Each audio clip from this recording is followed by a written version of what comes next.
Out of the Blue, proudly brought to you by San Remo. Another surprise! Out of the blue. You want that with fries? Out of the blue. Come with me across the sea. On another view. We're gonna cook for you. Nothing but blue skies. Out of the blue. You want some chili with those fries? Out of the blue. Hi, and welcome to another episode of Out of the Blue. Well, this past series, Michael and I have fished everywhere, all around our state. But we thought it'd be fitting to actually find out the history of fishing right here in South Australia.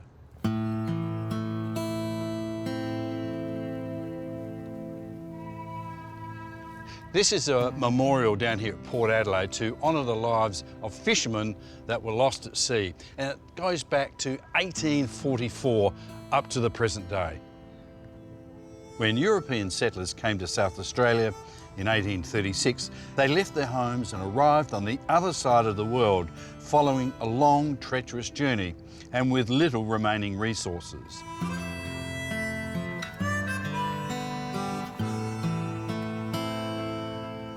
Among those early settlers were fishermen that brought along their skills and expertise.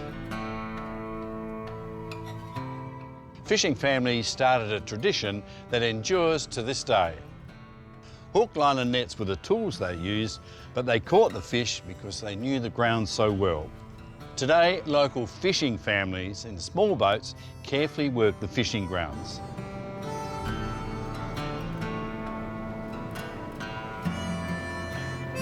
With all of this care and knowledge, we're still eating the same species of fish as they did in 1836.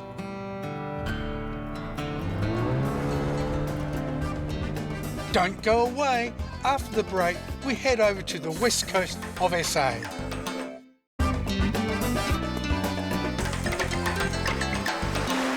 Fishing is one of South Australia's greatest pastimes. Today, Mickey and I are going out with pirate sea charters out of Victor Harbour.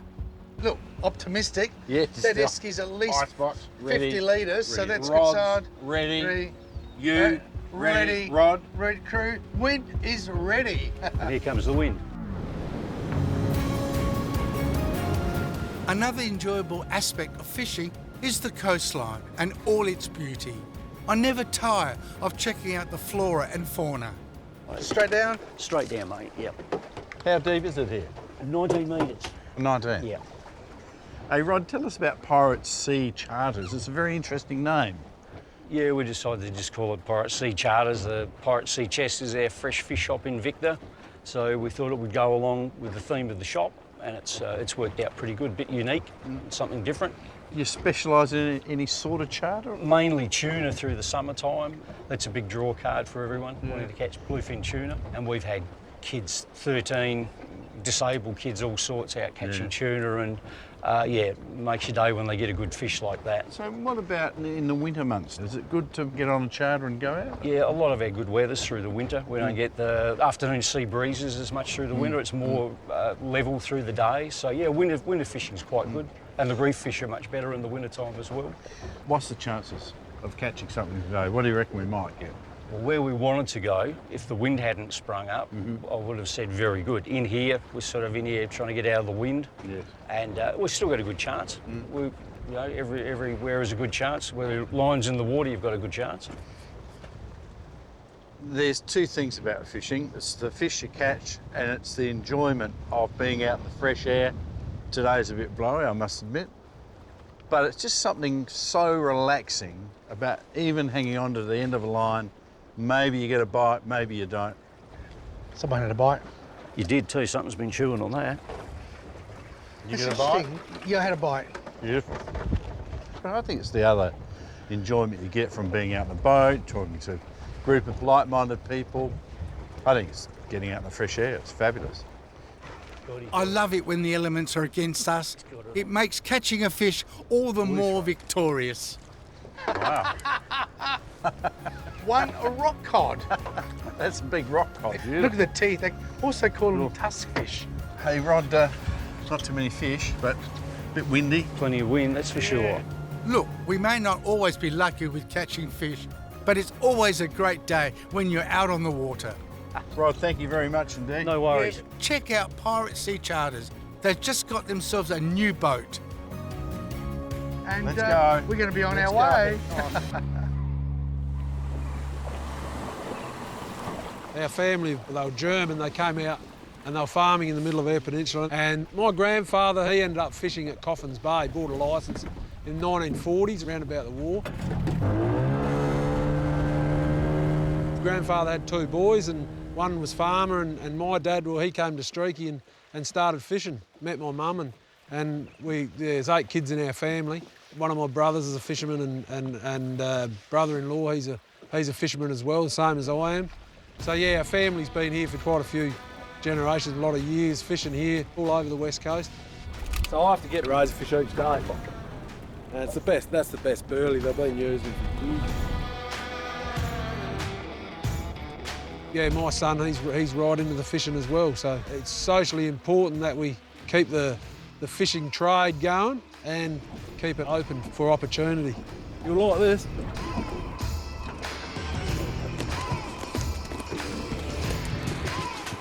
So basically they're estuary whiting, they're not massive. They're in here to breed pretty well. You know, that's why there's quantity in here. A lot of people don't realise that these fishermen work solo in tiny boats, catching fish, the same species as their forefathers. It's good to see how much they care for their grounds. The key for us is to be able to have it for the next generation, and the most important thing is not to kill the kindergarten. Then you're going to have future generations to come and a sustainable fishery for the future.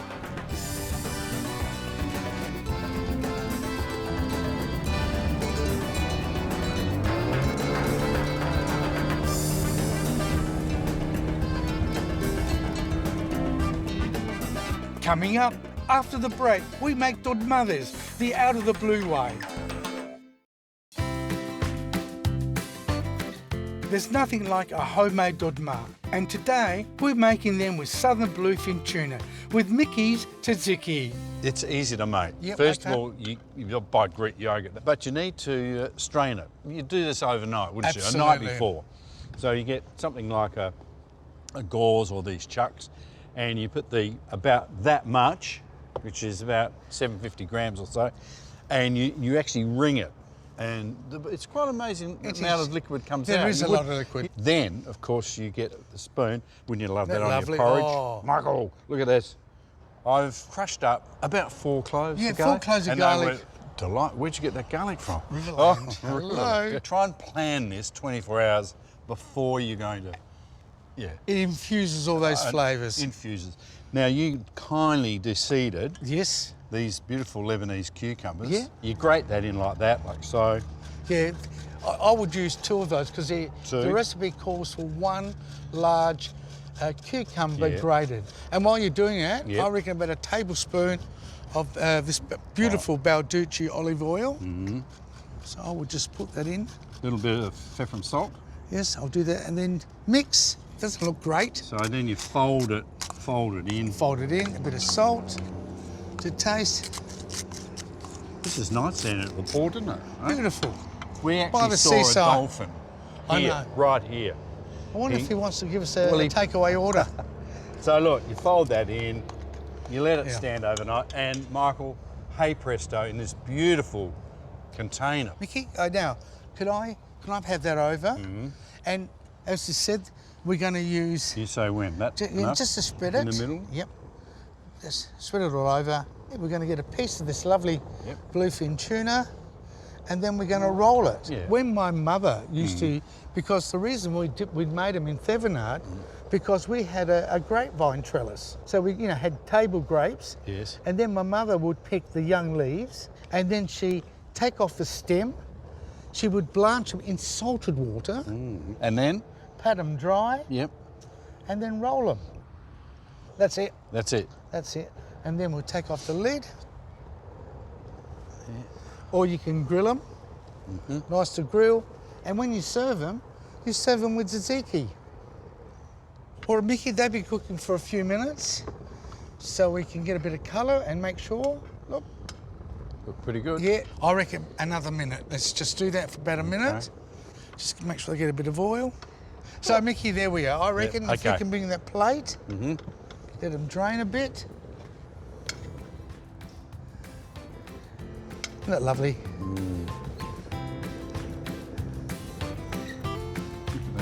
There we are, our dolmades for you. Fantastic.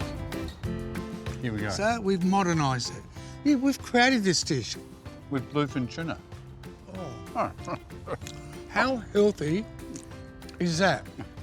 So healthy, I'm going to try another one. My hometown of Thevenard is the home to many fishers. The Factless family have been processing King George whiting for many years. They play an important part in their local community. My grandparents are from Simi in Greece, and they were finding it hard after the war, and they had friends or family that had come to Thevenard and heard that it was a great sort of fishing place.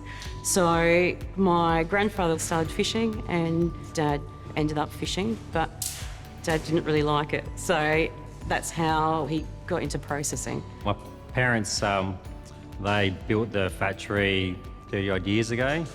I left school, I finished year 11 and sort of came into the business in 98. Then my sister came on board about 10 years ago. So it's just a little family run business. Our business is important for the town because we care about everyone. We've had school kids come here and do work experience here for 2 weeks at a time. So it's important for the kids to know how to work, and also some of the kids want to be fishing officers and all that. We only pretty much fill in the mornings, and we have a couple of hours off over lunchtime. They come back in the arvo again when the fishermen start to come bring the fish back in.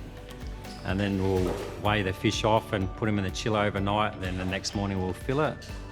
So that's 7 days a week. We just hope that our kids get a chance to be able to fish too. After the break, Adam cooks up a favourite pasta recipe. Adam, the water's boiling away, the pasta's there.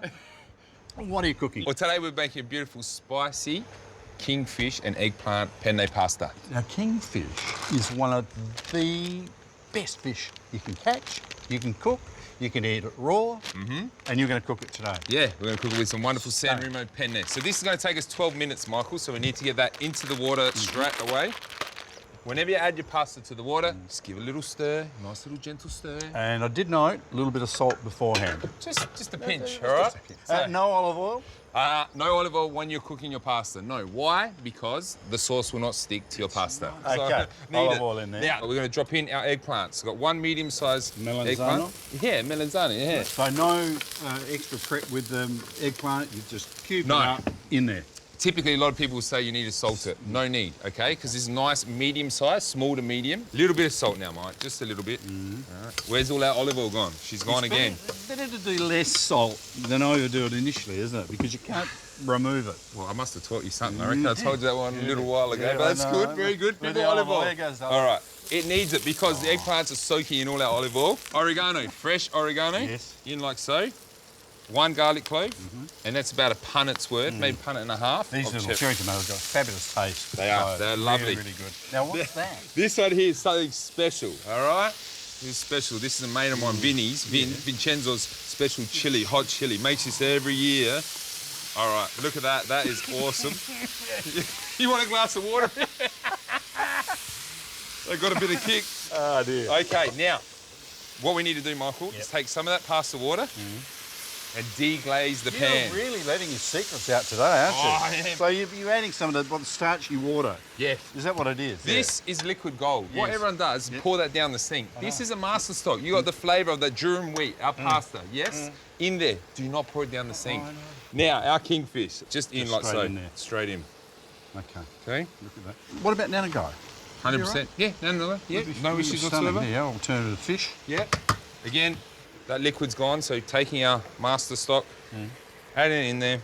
So, 12 minutes over here. We've got probably another 6 minutes on our pasta to be ready. Good. Look at that. Look at Good, that. yeah. Beautiful fish turned nice and white. Oh, there you are. Now, interestingly enough, I know when you added that chilli, it was seriously hot, you know, like the fumes were incredible. But by cooking it for a few moments or minutes, it's sort of dissipated, hasn't it? It's dulled it down. Now, you want Yeah. to try, see if it's got a... Oh, yeah. Just let me know. It's all right? Are we okay, Mick? That's not bad, yeah. A little bit of cracked pepper, just a touch, because I know you're already sweating away there with that chilli. Lid on. That's it? 4 minutes, our pasta will be ready. Now, Michael, take note. Straight out of the pasta water, strain off that excess liquid into the pan, mate. That easy. So look, our eggplant's still nice and meaty. Kingfish. Our kingfish is not overcooked, it's not flaking, it's just perfect, holding its shape. Oh, this one is a cracker, Michael. Well done. Thank you. Fantastic dish. What is it again? It's a spicy kingfish penne pasta. Down at Port Adelaide is a very interesting co-op that's been set up to support local fishers. Fair Fish South Australia is a way of the public being able to buy fish direct from fishermen, and essentially is based on our seasonality boxes, which can be ordered online. You never know what you're going to get. All you're told is that you'll get a primary species, which is your garfish, whiting type popular species, and then you'll get a secondary species, which is a lesser known, lesser utilised species that fishermen often catch, but they don't often get a good price for. The idea is to try and promote those secondary species, take pressure off some of those higher value species, and help the fisherman get more for his catch. So you put your order online and then it will get delivered to your door. There's a leaflet in there that tells you exactly where it was caught, when it was caught, who caught it, and there's even recipes in there of suggestions what to do with the fish. I'm here with Glenn, who's a professional fisherman from the lakes in Coorong. Glenn, how does Fair Fish support the fishermen?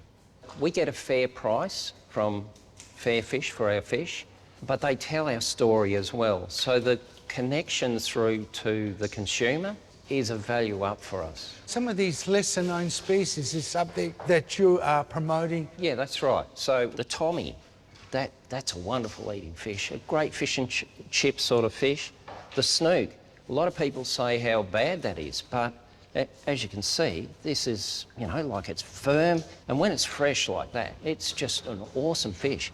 You take the pressure off those 3 or 4 stocks that everyone just keeps going for, and we're all hearing about how they're under threat. The idea of a community-supported fishery model was to connect the consumer directly to the fishing industry and the fishermen and fishing families that derive their income from selling their fish. It makes sure that we can keep an industry going that's been operating for nearly 200 years in Australia, and I'm absolutely proud to be part of that commercial fishing industry. And I want the people of South Australia to be proud of their commercial fishing industry too, and they can do that by learning more about it and having that direct connection with their fishermen. Well, Michael and I are very proud to support the local fishing industry. It's an important part of South Australia's history. Thanks for joining us. Are you ready, Mickey? Yep. It was the bounty of the fish. What was it? What'd you say? Bounty of the sea. Sea, right. Sound set? It starts at 18... Oh, no. God, how do I get to 40? No. What am I doing? Clap. After 20 years, we learn the routine. Not getting any easier.